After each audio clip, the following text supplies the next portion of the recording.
And so do you see, hope and optimism for that next generation, that they're trying to find purpose above just achievement?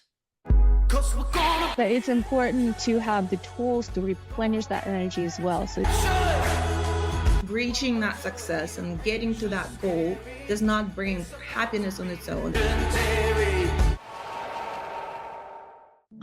Yeah, so there is a lot of I think there is a lot of kind of context within the conversations for that younger generation that they don't just follow what we told them, and we told them what our parents told us. So they are charting their own course, and there is much more now. There is much more talk. They're much more immersed into conversations of a purpose.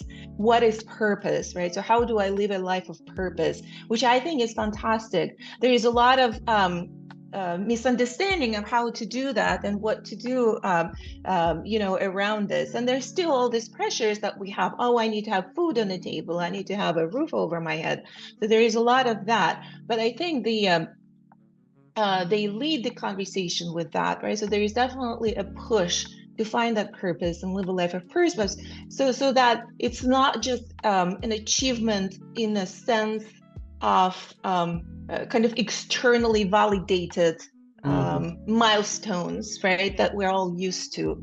But they are searching for that bigger kind of fulfillment, a bigger purpose for them, which can be, externally, I'm going to change the world, or it could be, well, I want that life of harmony, and that's what it means for me. So I think there is a more sovereignty, I would say, in setting those goals.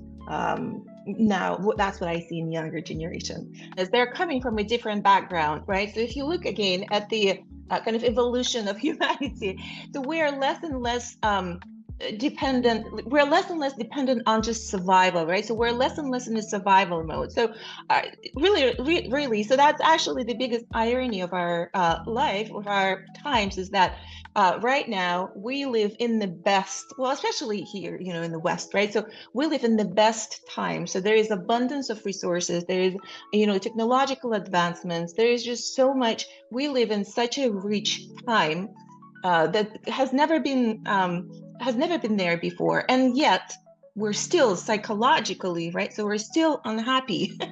So like the richest we've ever been, and we're unhappier we've ever been. So that's actually the biggest irony. But I think that kind of upcoming generation, they are already realizing that they're not in that survival mode that we were in, our parents were in, or our grandparents were in.